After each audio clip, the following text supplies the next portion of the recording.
Hello, everybody, and welcome to another edition of Magic Mics, proudly sponsored by CoolStuffing.com, Mana Traders, as well as Twitch subs and Patreon supporters just like you. My name is Evan Irwin. Get started each week by saying hello to my two co-hosts, Power Dragon. What's up, everybody? I'm going to do my best to not just fall apart on y'all, because, man, I must have talked to 1,000 people this weekend. It was crazy. Well, now you got to talk to us, too, so you're stuck. Well, yeah. Ruben Bressler. Hey, guys. How's your evening going? I'm excited to hear about the weekend in Chicago and all of the cool news that we got. Now, if you missed our pre-show, patrons and subs to this channel can get access to our extended version early and or as we record it. And we kick it off with our first pick and our code push. Visit CoolStuffInc.com and use the promo code MagicMics to get 5% off your next order. That's anything in the store. Sealed, singles, supplies, whatever.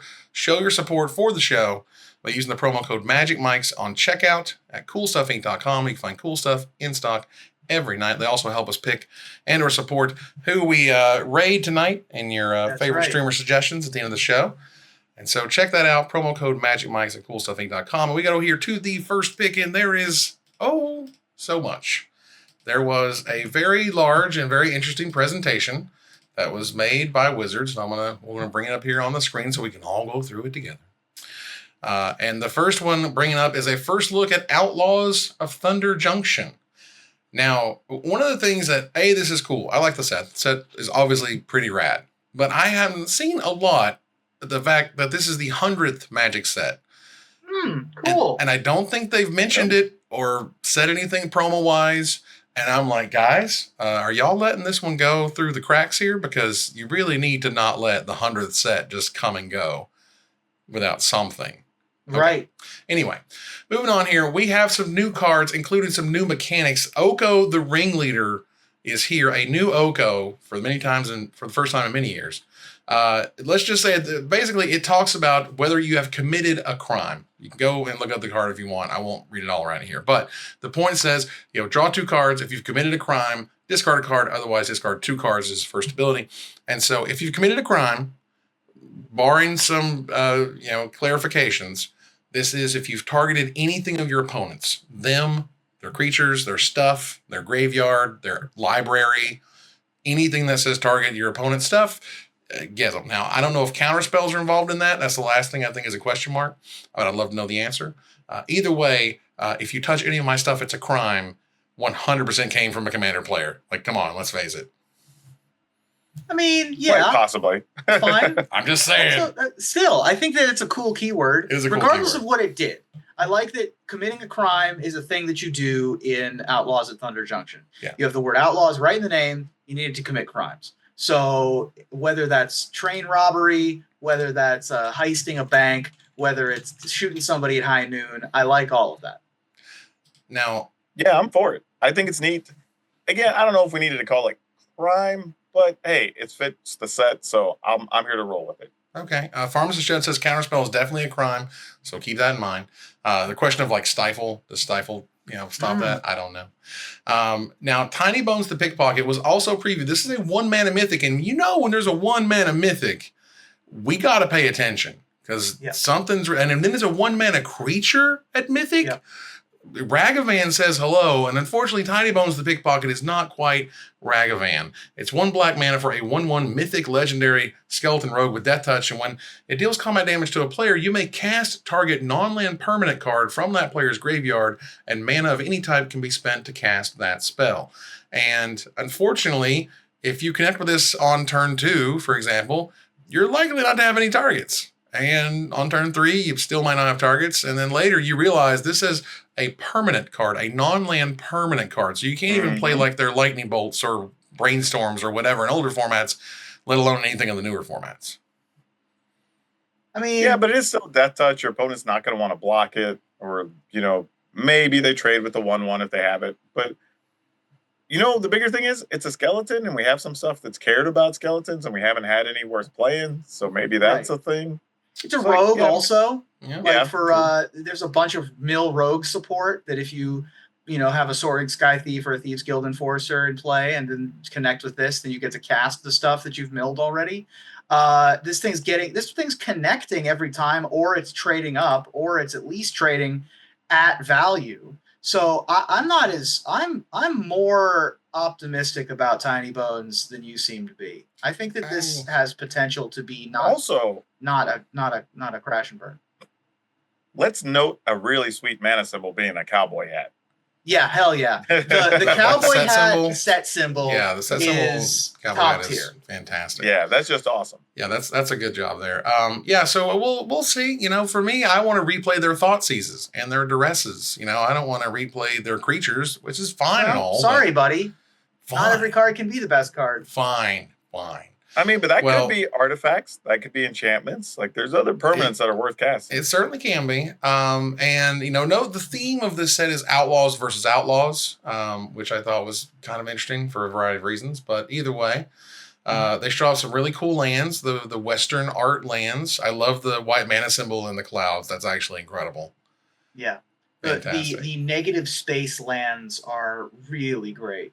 And apparently there's something like cactus folk that I hear. Like there's these people made of cactus and I love animals that. made That's of cactus. great. That sounds like a Pokemon. I know, right? It sounds The incredible. spike feeders are going to love that. Yeah, of course they are. Well, they also broke the news on the bonus sheet and the big score. Now, if you recall March of the Machine Aftermath, it went over very poorly, is one way to put it. And so poorly, they scrapped an entire Aftermath-esque set called the Big Score that was supposed to be like what all these Outlaws were kind of going to try and go get and yada yada. So they just integrated it into the set. Now, one of the things I read today said that it's going to balloon the mythic count of the set from 30 mythics to 50 mythics. Wow. Which is a lot of mythics. Like, that's a lot. Either way, they showed up and they said, hey, bonus sheet here has Thoughtseize. That's super rad in a breaking news format here on the left. If you can see it on the screen, a textured foil breaking news and so on. Crime and punishment. Crime commits a crime. Yep. Let's just get that out of the way. It's very good. Crime commits a crime. I think that's really cool. And yeah, you have the wanted poster version of things, including the Oko and the Tiny Bones that we just talked about, which is very rad. And there's Hell to Pay in a red X spell, a rare sorcerer that deals X damage to target creature and creates a number of tapped treasure tokens equal to the amount of excess damage dealt to that creature this way. So just love it. Pour it all in, get some treasures. Now, the Big Score, as I was talking about, which is it was its own special subset with its own set code and symbol and so on. They were kind of so far in the process, they still have a set symbol that is their own. But I'll be damned, we got a new sword of X and Y, and it's wealth and power. So every sword is 3 mana, equips for 2, gives +2/+2. This one has protection from instants and sorceries. And whenever equipped creature deals combat damage to a player, create a treasure token. When you next cast an instant or sorcery spell this turn, copy that spell. You may choose new targets for the copy. It's fork. They've been forking for many, many years. They've been putting fork on almost everything on these days, and now it's on a sword. Amazing. Yeah, I'm okay with it. I do like the others that have color protection. There's a lot more there, but this is solid for what it's trying to do. It's rad. Yeah. I love it. So I love the Bank Vault Door set symbol also. And then the third set symbol down here on the Prosperity Times cards and the Breaking News cards, we've got a little jail cell, which is also very good. So I think the set symbol game for the next couple months is very, very excellent. It really is. Really iconic looking, icons. But yeah, with Sword of Wealth and Power, look, I'm ready for Sword of X and Y that protects from artifacts and enchantments. I think that's kind of the next one down the road. Give me protection from those different permanents. Give me protection from Planeswalkers, right? Planeswalkers and something else. I don't know. Either way, and the new sword's awesome. And I will give WotC credit for making a reasonable pivot here, just saying like, hey, we realize that other plan was terrible. It didn't work. It's true. And again, I think we all said we didn't mind having extra 50 cards. The distribution of how you got those 50 cards was bad. Yeah. But they were just like, hey, we'll just put them in the set. You can put them up in boosters. Why not? I mean, I'm okay with that. Yeah, I mean, it definitely takes, there's an amount of sort of what I would describe as sort of corporate courage where you have to say, look, guys, we can't do this. You know what I mean? We're not doing it the right way. We gotta change. Yes, it sucks. We gotta stop and do something else. So that's clearly what they did here. So that was great. So yeah, and they leave us with Fibblethip Lost on the Range, who lets you plot a card. The top card of your library has plot. The plot cost is equal to its mana cost. You may plot non-land cards from the top of your library. What does that mean? Does that turn them into lands or something? Yeah, I don't know. I guess so. I assume that turns the top card of your library into lands. Yeah. But I don't know. But I'm just glad that Fibblethip is here. Like, that's all I care about at this point. And I have to admit, I'm not range. feeling this whole like Kellen on an adventure thing. Like, I don't really get it. What we're doing. It's the end of his arc. So Kellen was going on an adventure to look for his father, as I understand it, and this will be the last chapter of his story. Now, I will save the best for last. So we're going to bounce over here and talk a little bit about Assassin's Creed. Well, before we move on, yes, a couple things. One, we do get Duelist of the Mind, which is Nathan Stoyer's world champion card. Oh, we're getting there. We're not there yet. We're getting there. Well, that's in Thunder Junction. Oh, well, it'll be in Thunder Junction, but it's part of the Pro Tour stuff we're talking about. That's where it was debuted. Got it. Okay. Cool. So we move on here to Assassin's Creed. Now, this is a Universes Beyond product. I think, if I recall correctly, this was going to be like a 50-card set, but now it's a 100-card set. And I think part of that is because Aftermath was such a disaster, they're not doing Aftermath boosters anymore. They're doing Beyond boosters because don't call it the thing that failed.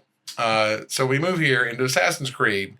And some pretty cool cards, right? Some very thematic, making copies of other creatures that are exiled and stuff because you put yourself into a past version of yourself in the game, which was really rad. They're doing cards for like actual historical figures, like Leonardo da Vinci, Cleopatra. Yeah, Cleopatra got one. Yeah. Cleopatra and Leonardo da Vinci on Magic cards is interesting. That's rad. There's some cool things going on in this set. And obviously the Assassin's Creed symbol is the set symbol. Yes, which also looks great. And so, that's really super cool. And I love that. The Beyond booster, don't call it an Aftermath booster, which is going to not be draftable because they're going to be 7 card packs. I really dislike card packs that are less than like 15 cards. I don't think they're good. They don't feel good. They don't look good. I don't think they feel good to open. We'll see, obviously. But they do show some, borderless scene cards, which are rad. Whatever free running is, for example, is a new mechanic they did not explain. Right. Assassin spells you cast have free running. But they did show the extended versions of Leonardo da Vinci and Cleopatra. Some special guests, as it were, like Temporal Trespass. Cover of Darkness. This is the first reprint of Cover of Darkness. Yeah, it is actually. Since Onslaught. It's like a $40 card. It's like a $40 card now. And it's the perfect spot to put it, honestly. They don't want to put it in a standard set because they don't make, Fear anymore. Right. But it's thematic for this set too. For sure. Right. It's both thematic. If you're going to put it somewhere, it kind of goes here. While also giving it some money. Like, you know what I mean? Yeah. Temple Trespass is worth some money. Cover of Darkness is really worth some money. Yeah. Like, let's put some money in the set. So, Sword of Feast and Famine, put some money in the set. You know what I mean? Like, let's make sure it's cool for Magic players, even if they don't love all of these different treatments, the Memory Corridor treatment stuff, which is neat.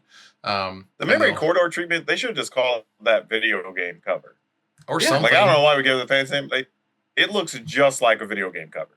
It's very video game covery. Yeah. Very. Yeah.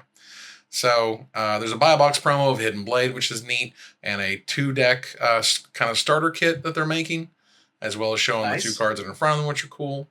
They'll have a bundle and whatnot, and of course they'll have collector boosters because dollar bills. But the fact that you can get an extended art cover of Darkness or a etched foil Leonardo da Vinci is pretty rad. Gotta say. So I don't know much about Assassin's Creed. All I know is that I've seen a clip of people jumping off the top of a building into a haystack, and they printed a haystack that you can hide in, which is very good. Yep. That's all. Creature just hides.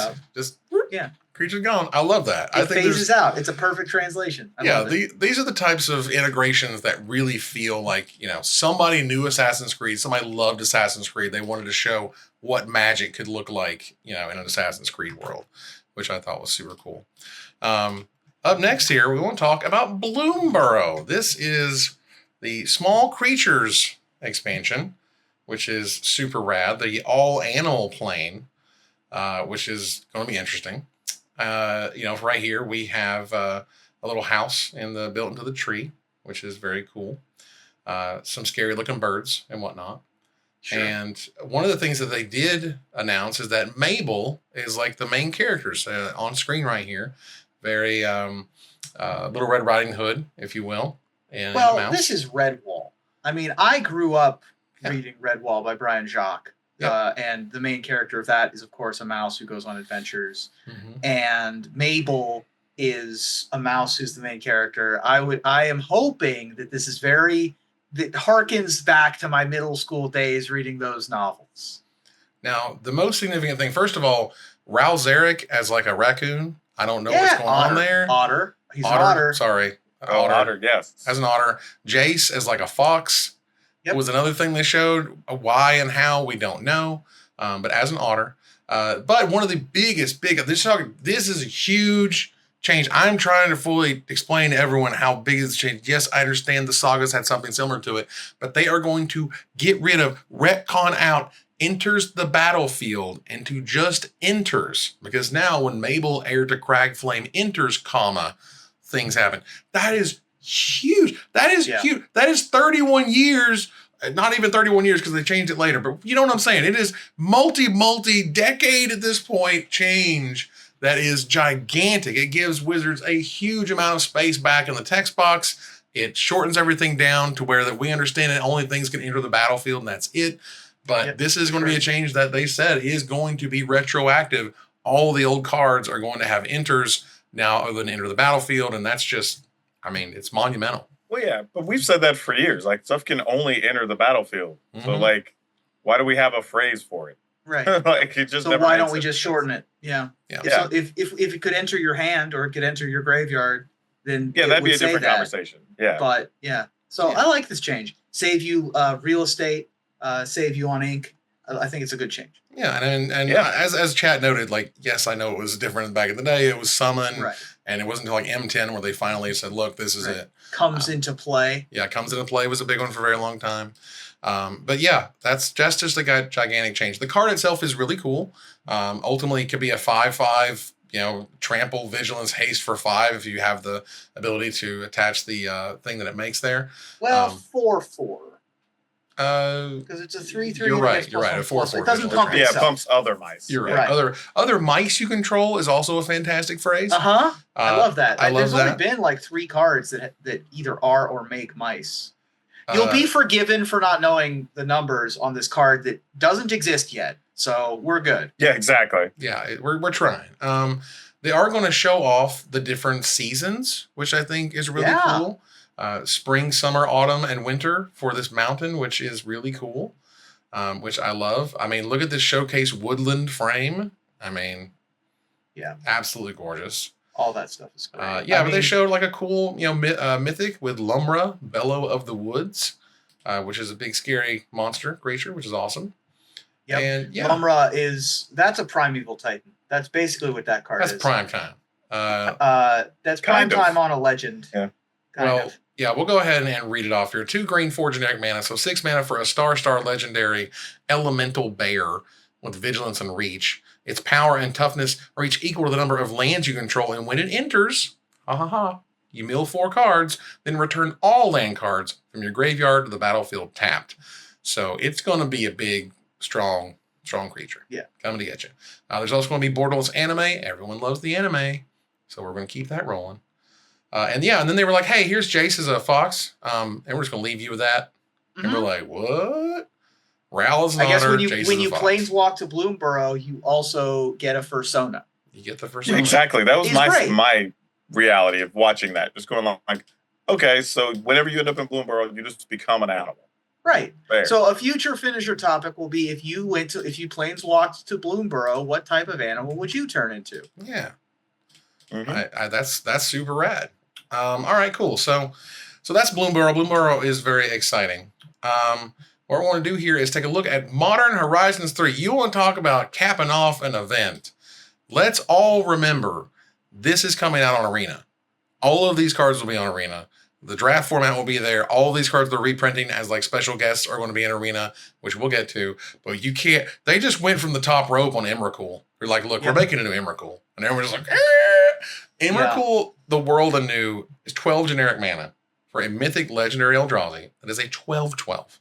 So 12 mana for a 12/12. When you cast a spell, gain control of all creatures target player controls. It has flying, protection from spells, and from permanents that were cast this turn. When Emrakul, the World Anew, leaves the battlefield, sacrifice all creatures you control. One last thing. It has Madness of 6 colorless mana. The Wingdings, 6 colorless mana can see this in. So Tron is looking for anything it can do to discard cards right now, because this is what they want to do moving forward. Oh, and by the way, fetch lands are in it. Well, but just keeps the thread going of Daquan hating every Emrakul. yeah. There's got to be something crazy here. There's got to be a way to be like, discard a card, make some mana to do this. Get Tron and cycle, something, Just if you have Tron, then you're Tron and loot, and then boom, like 12/12, take all your stuff. Then you just got. The question is just like, is that significantly better to work toward than just all the other powerful stuff Tron can already do? The other issue here is you are gaining control of all the creatures, and it does have protection from committing a crime against it. But it also can just get chump blocked. This one doesn't have flying. Yeah. It doesn't have trample. It does have flying, but it does not have trample. It does have flying. It doesn't have trample. Right. It doesn't have protection from getting just chump blocked every single turn. So it has the ability to be stopped in some way. But look, man, I've seen enough Emrakuls in my life to know they're probably absolutely ridiculous. And with Madness, you can trigger it at the end of the turn, meaning you'll get to untap without your opponent having a creature in play. Well, you get to untap with all of their stuff, right? Right. I untap with a 12/12 flyer with all this protection, and all of your creatures come here, and then we swing.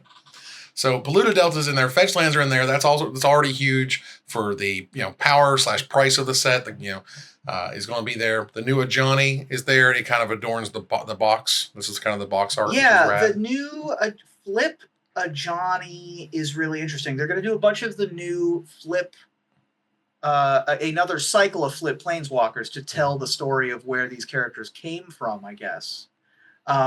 Which, the previous time we had this was on Theros, I think. We had this in Origins, Magic Origins. I was thinking Theros because it had Kithion in my head. But yeah, telling a story of more of the origins of these characters is very cool. Yeah, Johnny Nakatl Pariah is a white and generic mana for a 1/2 mythic legendary cat warrior. So as a 2-mana mythic creature, it's going to be good, y'all. When a Johnny Nakatl Pariah enters the battlefield, create a 2/1 white cat warrior creature token. Whenever one or more other cats you control die, you may exile a Johnny, then return him to the battlefield transformed under his owner's control, flipped over into a Johnny Nakatl Avenger. +2, put a +1/+1 counter on each cat you control. 0:, create a 2/1 white cat warrior creature token. When you do, if you control a red permanent other than a Johnny, he deals damage equal to the number of creatures you control to any target.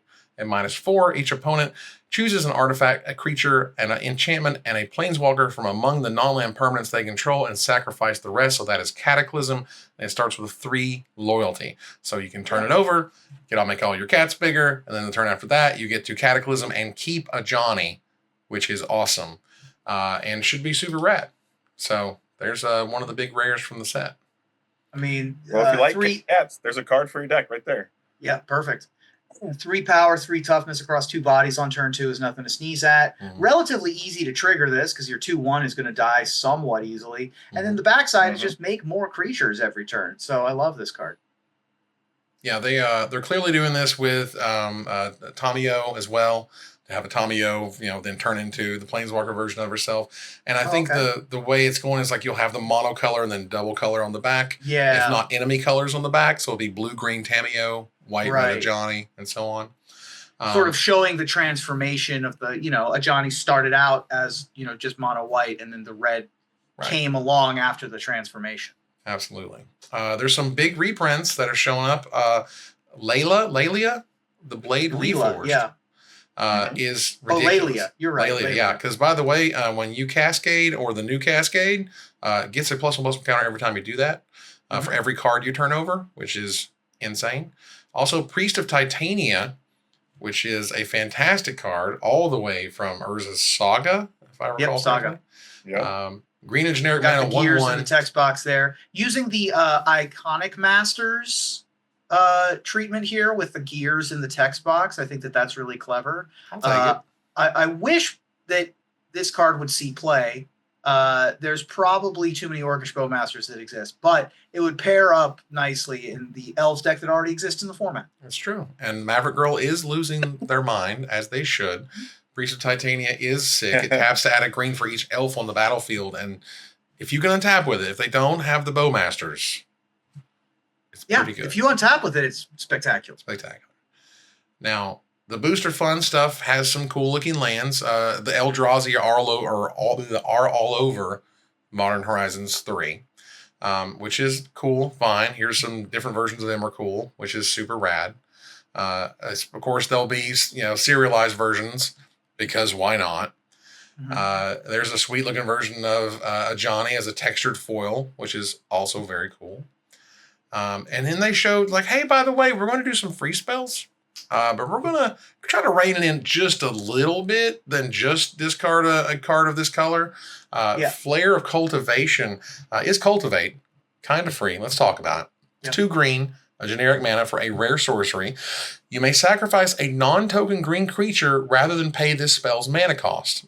Not discard a green creature or green card. Sacrifice a non-token green creature. And you may search your library for up to 2 basic land cards, reveal those cards, put one on the battlefield tapped, and the other into your hand, then shuffle. Again, that's Cultivate, Kodama's Reach, and so on. And so, this is a new cycle that they have said is going to be a cycle in the set. And what can you do if you have to sacrifice a non-token color, card color? How good can it be? Yeah. This one's really interesting with every color is going to be looking at 1-drops that you want to die. Green has Veteran Explorer in Legacy, maybe in Modern. I know there was a more modern printing of it, and that it certainly goes with this real well. So if you go Veteran Explorer, Flare of Cultivation, that gets you 3 additional lands into play and an additional 1 into your hand on turn 1. Right. Which is crazy. That's a crazy thing. Yeah, I guess there's some worlds where you turn 1 elf, turn 2 play 1 or 2 things, then get rid of your elf since you're replacing with the land anyway, and go find a couple of lands. Maybe there's something there that some decks want, but I'm not totally sold on it just yet. Now, the exciting ones are going to be if there are instants that you can use to respond to removal spells. Sure. Usually they don't do that. They've done Solitude with Flash, whereas Fury didn't have Flash. So they have sort of swapped it up in the past. Well, I could also see them doing instants as the mythics of this cycle. You know what I mean? Oh, okay. A rare one that's sorcery speed and a mythic that's instant speed. Obviously, we'll see. Psychic Frog is a Psychotog / Riff that apparently has been in the file. Psychic Frog, Psychotog. Oh, it looks great. It's a black and blue for a 1/2 rare frog. Whenever it deals combat damage to a player or planeswalker, draw a card. Discard a card to put a +1/+1 counter on it, and exile 3 cards from your graveyard to give it flying until end of turn. This card is awesome. I love everything about it. Being a blue and a black card means it can go in a deck with Grief and Subtlety already. Mm-hmm. If you play it on turn 2, it can be a, card advantage engine. And just like Psychotog before it, 20 years before it, it's possible that this can just be a little win condition in a package. So I think this card's incredible. Very nice. Yeah, it's pretty solid. Being able to discard and just get permanent counters on top of everything else is pretty slick. So, this card could be a problem if you don't deal with it early. I like new interesting threats. It kind of sucks in many ways that they sort of keep pushing further and further down, cheaper and cheaper, giving you more and more. It's just kind of the power curve of things, but this seems really good and or really powerful on that curve. For sure. Which is great. Super cool lands. You can get them in retro frame borders, which again, I'm excited to get these on Arena. Please sell them. Make an event around them would be even better. Would be cool. And so, this is Modern Horizons 3, and it's showing up June 14th, official launch there.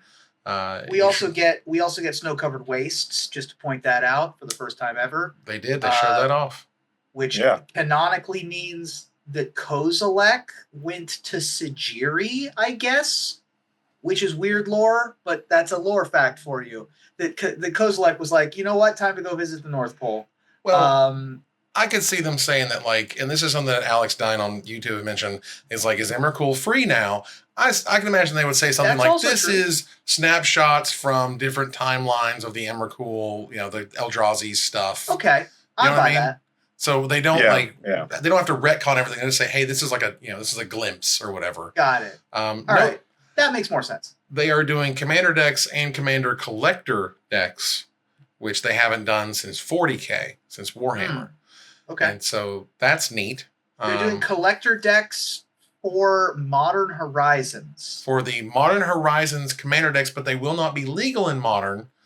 That was what I was going to ask. Why would they do that? Because you don't want to put Sol Ring in Modern, first of all. I see. That's level 0, right? You don't want to put Sol Ring. That makes sense. Would it be a big deal to ban Sol Ring? Sure, whatever. But I also feel like there's a freedom in designing commander-ish cards and commander cards for commander decks that might mess up things in Modern and they don't even think about it. Sure. Versus like, this is commander stuff. Obviously Legacy's going to Legacy, but we can keep it silly and fun. Who knows? But again, collector decks is interesting, and we'll see how those go. You should be able to pre-order this at coolstuffinc.com right now. Go ahead and search it up if you'd like, and it should be rad. And use promo code Magic Mics while you're there. All right. Yeah, my entire personality is going to be Outlaws of Thunder Junction for a little bit. And then as soon as Bloomburrow comes out, that will also become my personality. Just like I really enjoyed the noir detective stuff from Murders at Karlov Manor. I'm not as big into some of the recent places that we've gone. I really liked the noir stuff of Capenna as well, but I was never a Neon Dynasty guy, really. I was never like a Kaldheim guy, but they're coming after banger after banger after banger of the style and genre I like, which is funny for me. There's going to be a lot of cowboy hat going on my streams and my promo videos, just saying. That's right. A lot of that, y'all. We got to be riding down. Yeah. Write them down, y'all. Look, I mean, they did push up Bloomburrow from September/October to August, which I think is great. Okay. I really think that giant gap between standard sets was not the best idea. I think we saw that over the past year. For sure. So that is definitely worth calling out. Like the last couple of years, having to go from, I think it was like April last year or whatever, all the way until September with no standard set was insane. Yeah. That's a way too long. It was rough to say the least, as it were. So we're going to move over to the first pick from the first pick to gather the Townsfolk, thanks to our sponsor, Mana Traders, the best tool to enhance your Magic Online experience. Use the code MagicMics_T84 for 10% off your next subscription with Mana Traders. Tell them we sent you. All right, I'm going to move on here to Pro Tour MKM. Y'all, look, they broke the format. The CFB boys, Paul, forgive me. Rietzel, thank you. Paul Rietzel and friends, Jim Davis and friends, came to the Pro Tour with a brand new, basically, combo, and this being the Sorin that can put vampires into play, and the new Vein Ripper. And is Sorin into Vein Ripper, sort of the show and tell, into Gristlebrand, whatever, is that good enough? Vein Ripper is ridiculous. Now, I think we found that over the weekend. Well, it's pretty good when you get them for 3 mana. Yeah, the 3 mana is absolutely insane. Sometimes they don't even have a creature to sacrifice to have Ward come into play. Nobody was ready for it, so they didn't have any sideboard options that didn't target, for example. And so, congrats to them and the winner playing Rakdos Vampires, Seth Manfield, being the champion that he is. And it was just a fantastic event because I didn't think it to. Real question. With Seth's win, do we have to start having the top 5 all-time conversation? It's getting probably there. It's really getting there. You know what I mean? Because he's had several top finishes and 2 wins. At some point, we have to start saying let's put some respect on the guy's name. Yeah, I mean, let me take a look at the list real quick. We just covered this in our trivia show recently. Simon Nielsen, by the way, made his 4th Pro Tour top 8 in a row. Wow. Also damn impressive. That is the first time that has ever happened. 4th in a row. That is crazy. Seth is now tied for 7th all-time with 10 all-time top finishes. Yeah, his resume kind of speaks for itself there. Yeah, and he's got 3 wins of those top finishes, which puts him on par with both Paulo and John Finkel. Mhm. Kai obviously has 7 top or wins in his 12 top 8s, which is absurd. And the crazy part is, Seth is actually thinking about like going back to school and doing all this other stuff, like not even like full-time magicking anymore. And he's shows up and like dust off a few things, wins a pro tour, you know? Yeah, you show up, get what, 40K or 50K or whatever it goes to the winner. Show up with Vein Ripper and Preacher of the Schism in your deck and just go to town. Just go to town, man. I love it. And it's nice that new cards are showing up at the top of these events. It does help those sets. I mean, Vein Ripper went from nothing to a Chase Mythic overnight, and that is awesome. And one of the cool things they do at the first Pro Tour of every year is they showcase the World Championship card that's going to be in the upcoming set. We've seen them before, from Paulo to last year's, what was that fairy called? Mastermind. Fairy Mastermind. Yeah. And now we have Duelist of the Mind, thanks to Nathan Stour being the world champ. He's a blue and a generic mana for a star 3, a rare human advisor. So it's a human. That's a big deal. So for 2 mana, it's a star 3 with flying and vigilance. And its power is equal to the number of cards you've drawn this turn. Whenever you commit a crime, you may draw a card. If you do discard a card, this ability triggers only once each turn. So if I draw for my turn and I brainstorm, I can vigilance attack for 4 damage. Yep. This card is very real. For sure. It's a cool design for a card, right? Because you have to take an action to have a reasonable power to attack or block with, I guess, because it does have vigilance. Sure. Like, I kind of dig that, right? Like, it's a weirdly proactive, reactive card at the same time. Like, it's a really neat design on this. And seems really playable. Yeah. Yeah, I mean, being able to sit with vigilance and flying and 3 toughness is no joke. Even if you're not drawing a card on your opponent's turn, you're just able to just attack every turn with impunity, at least for 1. And then it also can loot. So, there's lots of cool stuff there where you untap and you Doomblade your opponent's creature, you get a loot out of that. You duress your opponent's hand, you get a loot out of that. So when you counterspell something, design. You get a loot. Yeah, out counterspell something. Yeah. There you go. Like that's a big deal. This card is really cool looking good. card. So I think this one might make an even bigger impact than Mastermind did. This card is super sweet, and I love it. And it's great that they give awesome cards to the world champ winners. Absolutely. And made that all work out. So that's great. Okay, we move on here to MagicCon Chicago, the biggest Magic the Gathering event of all time. By the way, Magic's totally dying, and the game is over, and we're just going to crash into the ground and explode. Power Dragon, how was your experience? Well, I will say attendance, from what I heard, they're estimating somewhere between like 12 and 14K. I don't know what the final number was, but that's a lot of Magic bodies. That's all. Like, it was crazy though. Like all weekend, tons of people coming up talking to folks. Like lots of new faces. I mean, tons of people that have been playing for 2 years or less showed up to these things. I've got a crazy story about 2 dudes who showed up that they've been playing 2 months and kind of just went all in, just to show up to the event. So all the new stuff Wizards is doing to draw new bodies is effectively working, at this point. But everything that was on the main stage was well attended. All of the different panels were well attended. Literally anything that went off was crazy. I mean, something like, I think 85% of the events on site were all sold out. They ran out of product for some stuff, for like the side events or whatever. See, they had to turn off side events because they didn't have tables. Yeah, and they brought in more tables on Saturday morning because they anticipated, more people hanging around, and those were all filled. So it was an absolutely nuts weekend. Seriously. Yeah. And by all accounts, it had some growing pains with how many people were there. Again, this is the largest Magic event, but a lot of fun was had. I think a lot of people had some great experiences. Awesome stuff showed up on social media. Gavin's event was, again, fantastic with his crazy, custom Magic cards where he tricked everybody into playing Brawl. And it was like, surprise, you're playing Brawl. You didn't know it. Yep. But you are. So that was really cool. There was a secret lair showdown brainstorm set. Oh, okay. I remember this. Yep. Someone has the secret lair brainstorm, which is like only to the winners of the different events, right? Yeah. As like a $400,000 brainstorm set. The hell? I don't even know if that's real. I thought it was $400. And I'm like, wow, okay, that seems like a lot. Might as well put the tag on it and see if somebody pays it. That's Why wild. not? And my favorite, and I'll pull this up over here on the screen so you guys can see, because this is what cracks me up sometimes. You know, we are buying and selling collectibles worth hundreds of thousands of dollars with Post-it notes.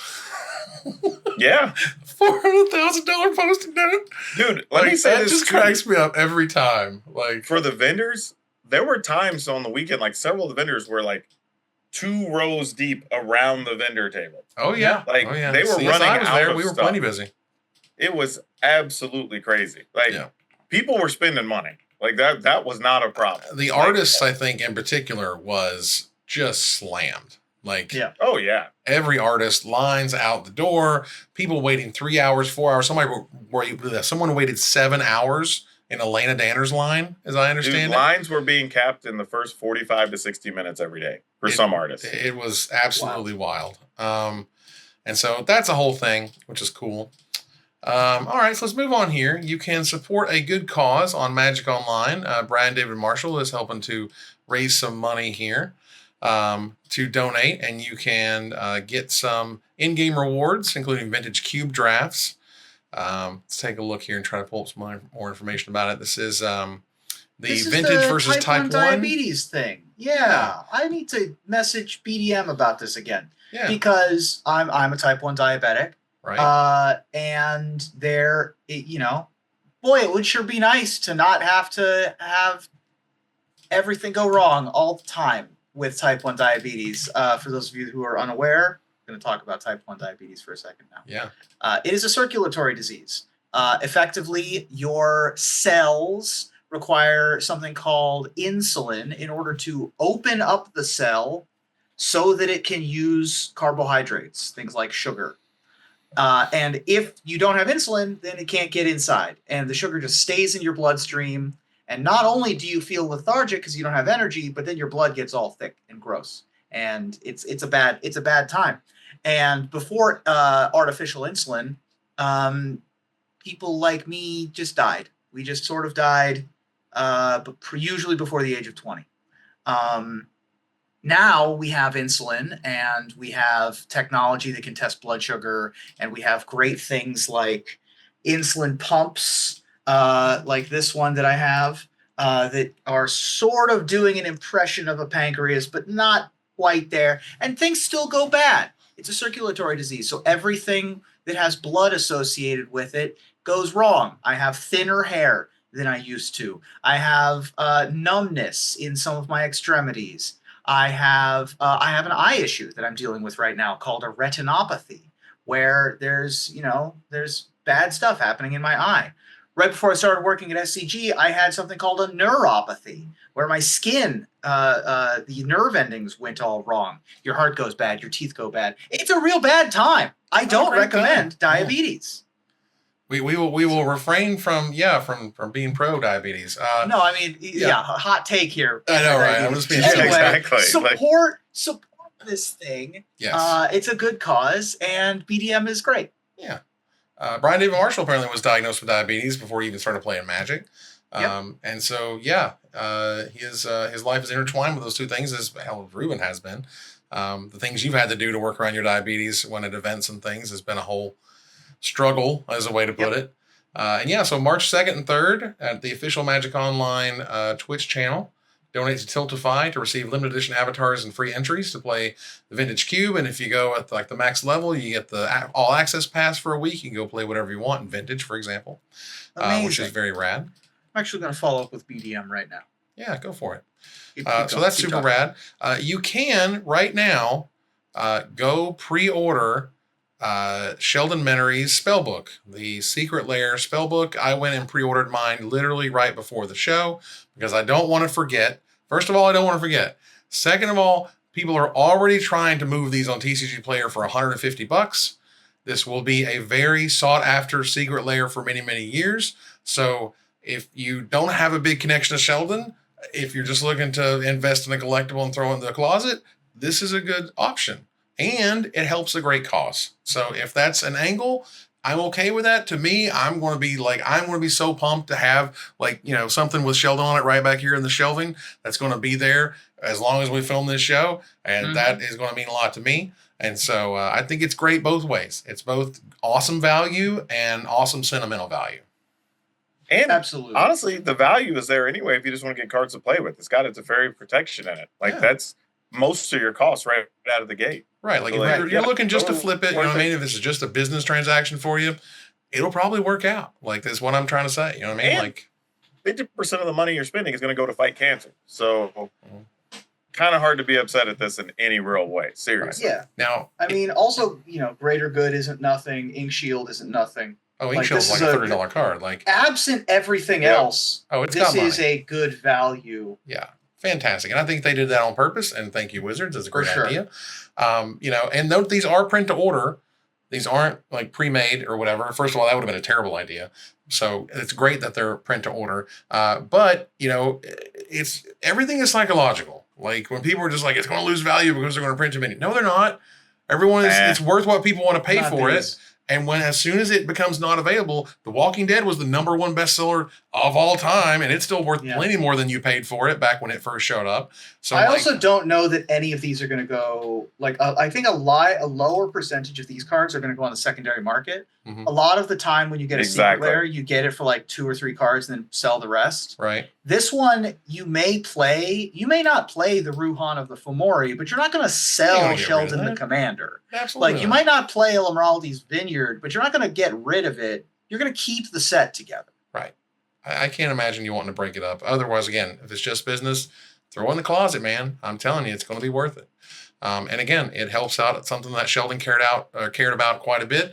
So if that's the way you got to get there, then get there. You know what I mean? Like, let's show the love here and let's make sure that we blow the doors off of what they expected this to do. All right, let's move on here to Desperate Ravings, where we rant and we rave about things and stuff. And Magic is removing some languages in 2024, a whole bunch of them. And I don't want to get them wrong, but I would note that we're talking many languages such as Portuguese, Chinese Simplified is not going to be made any further, and a variety of others. And it's been a hot topic amongst those who care about these things. And I know there's a lot of communities who are, I can imagine, kind of hurt if you played Portuguese Magic your whole life and they all of a sudden said, you know what, we're not making it anymore. Yeah. And D&D for that matter, by the way. That's right. So no longer, I know that in particular, Brazilian Magic and D&D communities have been flooding social media with their displeasure with this particular announcement. And it is completely understandable. I think that, when you are a fan of a game that is in your language and then that game stops producing things in your language, I can't even, having grown up speaking English and knowing no other language, I can't even imagine the frustration and depression that you would have from the removal of the language that you speak from the game that you play. Yeah, and it's tough because, economies of scale and even just like, the currency conversion and all that, like, it is really expensive in some places to even play Magic, right? So that does result in more sales on top of everything else. And I can tell you, one of my jobs at Wizards was even trying to get stuff into different countries on time or whatever. And dude, I can't tell you specifics, but man, we jumped through hurdles to try to get stuff into South America on time. And they were still getting stuff late sometimes. And some of it was just, customs. It was, government stuff, like things you can't do anything about, but it is adding cost all through the process. Right. And it's tough. It's one of those things where like, I get WotC's decision and I can kind of understand if you're spending more and more money and it's not resulting in anything, I get it. But it is hard for the players there. Like, because not as many people speak English in Brazil as people think. Yeah, agreed. That's a tough one. And I don't know where things are going to go from here. And China, for that matter. Yeah, for sure. I think the best way to illustrate it was from Spice 8 Rack, who said less than 2 years ago, Wizards celebrated the range of languages and audiences who played Magic with promos of gala greeters with unique art for each language it was printed in. Now almost half of those languages have been removed from future Magic releases, and they are on your screen right now. So Russian, for example, and certain Chinese versions and whatnot, and obviously the Portuguese, which is unfortunate. And I thought this was super bad at the time, and I thought this was about celebrating all around the world the different ways you can play Magic in all these different languages. And so that's to kind really of give people perspective, for folks that collected, foreign language cards or international language cards, Korean and Russian held a lot of value for those communities because there were so few being printed. It's true. Russian foils. There was a high cost because so few of those were being printed and put out in the world by comparison. I can tell you, those were two very extremely small markets. Yeah. So I kind of get it. It still sucks. Don't get me wrong. Yeah. But I get it. The Brazilian market not having Portuguese, and I don't know enough about the demographics of China to know about simplified Chinese, but I guess I'll speak specifically about Portuguese, is baffling to me. Do Brazilian Magic players typically play English language cards? From what I was seeing in the chat, no. But that's actually, there's a very little amount of English speakers / readers in Brazil. Right. So this is a baffling change to me. Also, I'm, specifically with D&D, they're about to come out with something big for D&D's 50th anniversary, potentially something like a 6th edition, and you're not going to send them to the stores in their native language? I don't know about that one. Somebody did the math, right? Yeah. These decisions don't come out of thin air. All right. What was moving, because capitalist is going to capitalist, right? Sure, if there's money to be made, they would love to keep making the money. We know that. Yeah. It's just tough that, unfortunately, sometimes these capitalist things line up to where some players can't participate in things. And we'd rather have more players than fewer, obviously, everywhere. Yeah, it's just tough when it comes down to this. Right. A lot of times, it's like you mentioned earlier, certain places, it's really, really difficult to get products into. And it takes so much time and effort to get things moving where they're supposed to go. And there's efforts within problems with the shipping and the shipping, sort of the supply line of things. It's a whole mess. And so I can understand it. I also understand something Pharmacist Judge noted was that there might just be less printer time. Remember, Pokemon had to buy a printer factory or make a printer factory for their stuff. Well, we just talked about in the pre-show where Lorcana was able to make enough product to actually go through a release and not be completely sold out everywhere. And maybe that'd be part of it. I don't know. But like I said, these decisions do not come out of thin air. They didn't randomly do it. There was a lot of thinking behind it. I'm sure there were plenty of PowerPoints for and against. And at some point, they just lost the battle. Sure.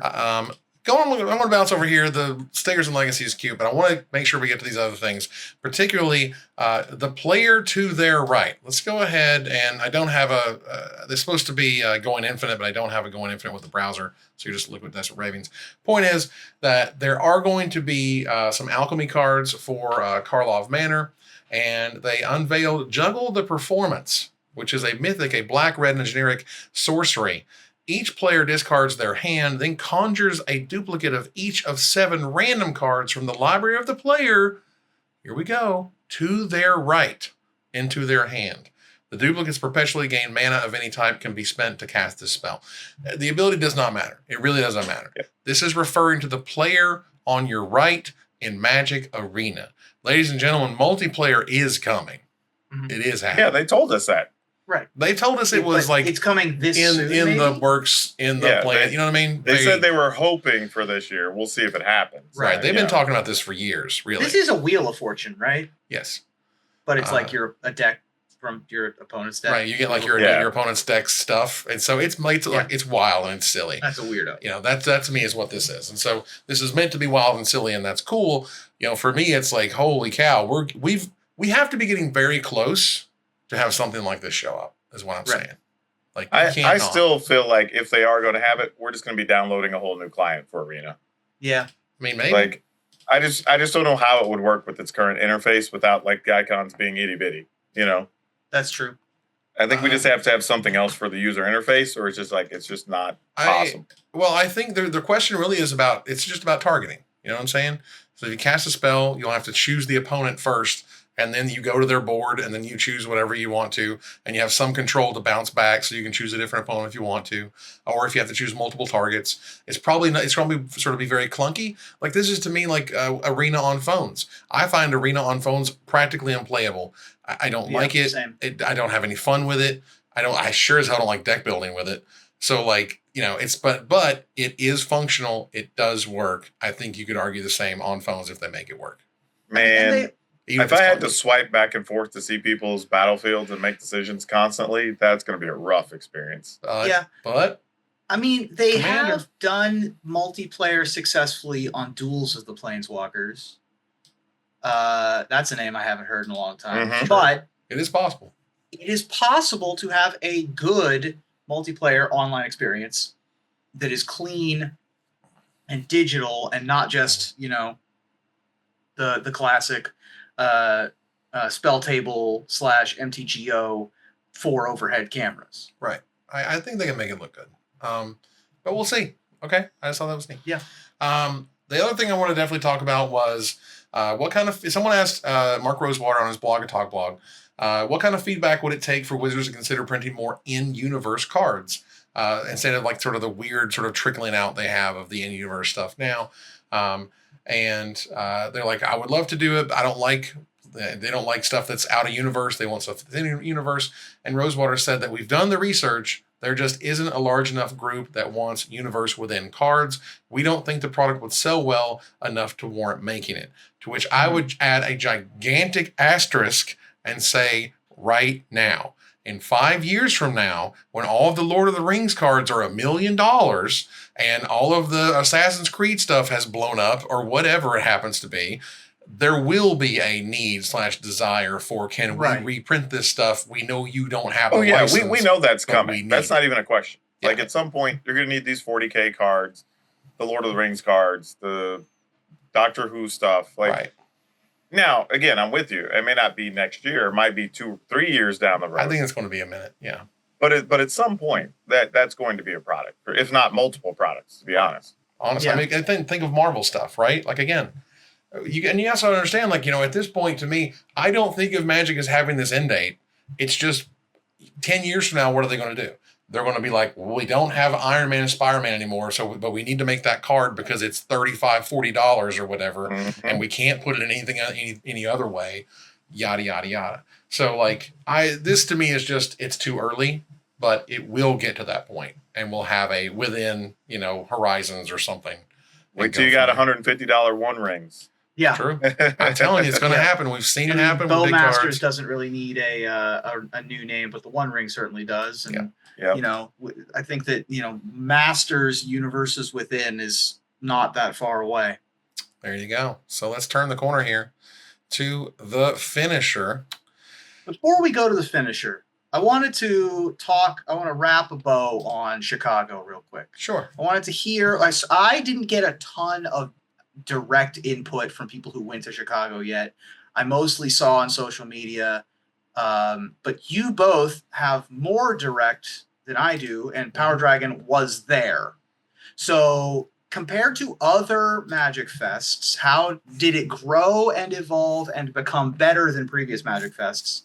Was it overall a success on a scale of disaster to the greatest thing that's ever happened? Like, where are we, and are we optimistic? I would say if we're going to give it a number on like a 10-point scale, it was a pretty solid 8. It felt really good. And again, tons of new faces, which is always positive. I mean, that's new money, that's new eyeballs, that's new enthusiasm. Everybody I talked to that had panels, they were all full, or at least half full. Which is saying a lot because a lot of these were they weren't even on the main area. You kind of had to go to them, and people were still looking to attend them. Right. Stuff that happened on the fly drew lots of attention. All the vendors were making piles of money. Like we mentioned, several were running out of things, and they were stacked to start the weekend. All the artists made piles of money. Like outside of the situation with the competitive players seemed to be the only ones that had an issue, which I understand because some of them paid a lot of money for a couple of those events. And it was kind of distracting, I would say, more than anything else, with all the stuff kind of going on in the hall and whatever. So, that's the one reason probably it can't be a 9 or a 10, cleaning that up.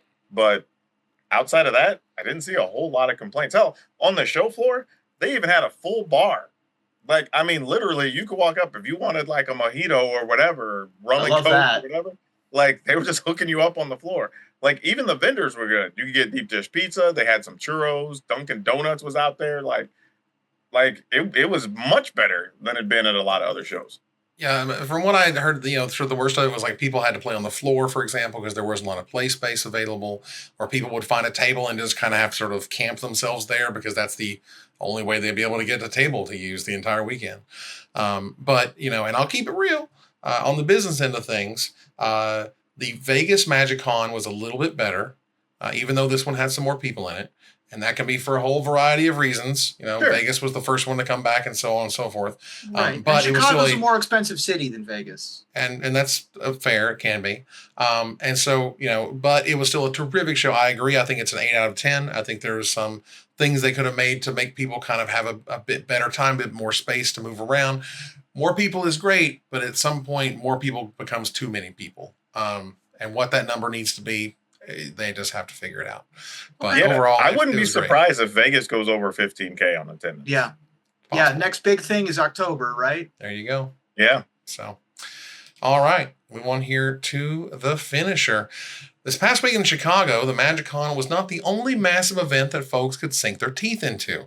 The hall shared their space with a dental convention, which caused rideshare confusion, space issues, and other variables. So tell me, what's the exciting dental crossover you're hoping springs from this unexpected team-up, Ruben? Coming to a set near you, a new equipment called braces, which makes creatures' power and toughness the same number to help fix those unsightly, uneven stat lines. Which stat wins, though? Fair. Does it become their toughness or does it become their power? Yeah, I mean, we'll work that out in balancing. We'll figure it out in R&D. Yeah. Power Dragon? Dude, but let me say first that, like, if you're going to go to an event at the McCormick Place, I think it's called, like, it's the biggest convention center in the country, and it's not close to anything. But you literally, like, the locals refer to it as the McCormick Mile to walk back to your hotel rooms or whatever. The place is so damn big. So Wow. everybody got their steps in. There you go. But yeah. So that conference was hilarious to walk through with all your nerd stuff because they had no idea what was going on. Sure. But so yeah, new keyword coming soon called floss, which makes opponents pay an additional generic mana for an effect. Because if there's anything more persistent than do you floss, it's do you pay the one. Well, do you floss? Yeah, Do exactly. you floss?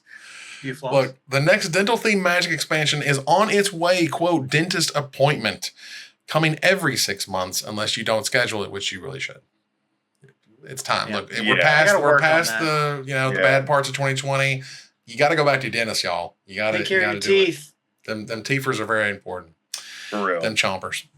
And that ends another live episode of Magic Mike's. Thanks for joining us here to discuss all things Magic. Thank you, Power Dragon. It's always good to be here. And man, I'm going to finally get some rest. Yeah, go lay down. Thank you, Ruben. Yeah, go get a nap. There's no rest for the wicked, but maybe there's some rest for a little bit tonight after the show. Very nice. We're going to move on here to our final slide. I want to thank our sponsor, CoolStuffInc.com, our co-sponsor, Mana Traders, my co-host, Power Dragon, and Ruben Bressler. You guys for watching and listening. I hope you support us at patreon.com/magicmikes. Please follow, like, tweet, favorite, share, subscribe to everything social that tells people we exist. Catch us on our exclusive member Discord live on twitch.tv at Magic Mikes, live or taped on our YouTube. Follow us on Twitter at Magic Mikes Cast, and join our TikTok at Magic Mikes Cast. Go on, y'all. You can do it. And join us here next week, same time, same place, for another episode of Magic Mikes. Good night, everybody.